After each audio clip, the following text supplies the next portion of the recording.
Never would I have thought a Nerf branded blaster is going to be my new fidget toy.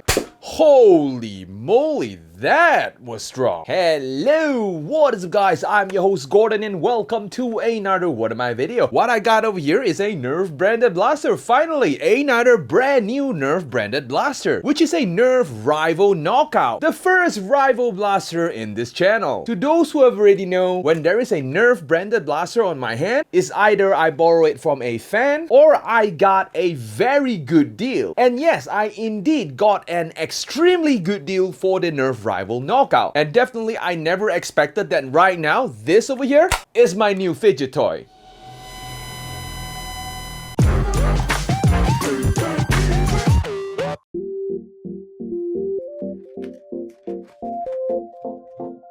In the box, we got the blaster itself and a pair of rival balls. Okay, first look at the blaster. As you guys already know, I don't really do a lot of Nerf branded blaster review in this channel. First, they are expensive. Second, the options are limited. I mean, wow, Rival Blaster definitely sure felt a lot different than one of those Elite blasters. The moment when you hold the blaster on hand, immediately you felt that this blaster is way different than all of those Elite blasters. I mean, the thick, girthy grip itself is very nice to hold. I mean, the texture is just so good, man. Since there is a huge handle, there should be a huge cylinder in there. I believe that with a simple O-ring swap, you can definitely push up the performance of this blaster. Of course, never forget to remove the air restrictor as well. Gonna try that out one day though. The trigger guard is huge, the trigger pull is nice, the build quality of the blaster is superb. I mean, look at that bulking charging handle. This is huge, man. Well, of course, this is a Rival series. These are for the big boys. The aesthetic of the blaster definitely looks extremely good looking. A really big fan of this knockout over here. Technically speaking, this is more of a jolt for the Rival series. Oh, wait a minute, let me rephrase that.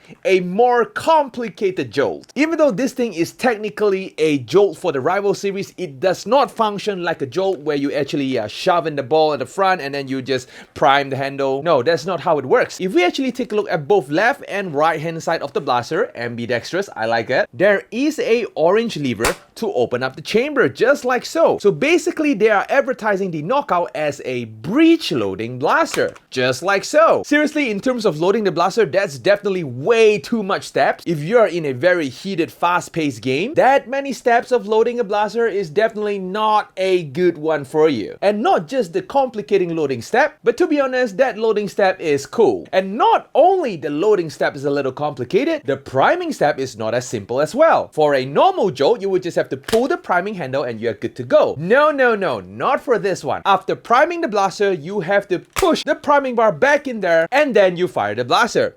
Just like so. Man, that firing is pretty strong though. As per advertisement, this blaster can goes around 90 FPS. Not too sure about that. Definitely going to test that out later. As for ammunition, this blaster comes with one of these foam balls, which I'm told these are actually pretty accurate in a certain distance. And the blaster, of course, come with a pair of these yellow balls. That absolutely doesn't sound right. Well, I wonder, can we actually load in 2 darts at a time? Let us try, man. There we go. 2 darts at a time.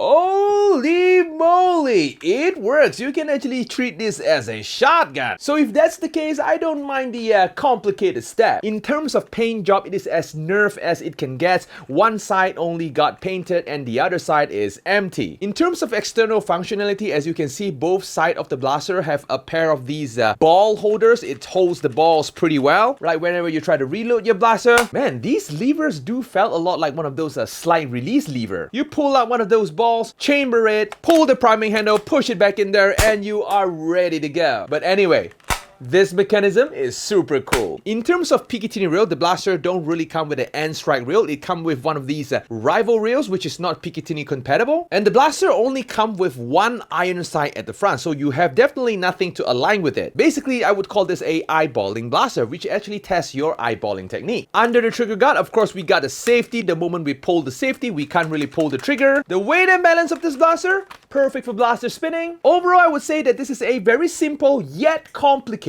blaster. In terms of operation, of course. So yep, I guess that's all of the quirks and features of this blaster. So without further ado, let us go test the blaster out.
Okay, we are back, guys. So the performance of the blaster is as advertised. It can go around 89 FPS all the way to 93 FPS consistently. I mean, given that this is more of a jolt replacement for rival series, that performance though, yeah, I like it, man. In terms of accuracy, I found out that this blaster performs well around 6 to 7 meters. This blaster can go up to 8 meters, but the performance starts to drop when you go above that. But hitting a target in 6 to 7 meters is definitely not a problem at all. Operating this blaster so far, I did not encounter any jams yet. I mean, there's actually nothing to complain about this blaster over here. Maybe the only main complaint for some serious players who like to complain about this blaster is definitely the way that this blaster operates, because there's definitely way too many steps for a simple blaster. You have to pull the lever, load in the balls, push it back in there, pull the priming handle, you gotta push it back in there again, then you can fire. To be honest, that's a lot of stuff, but if you want to treat it as a entertainment type blaster, those steps ended up becoming a party trick. Well, at least for me, okay? And will this blaster passes the wall test? Of course, the answer is a huge yes. I mean,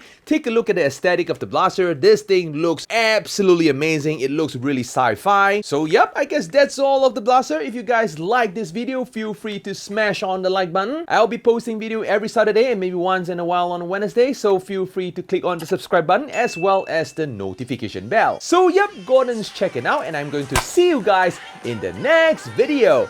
Adios, guys!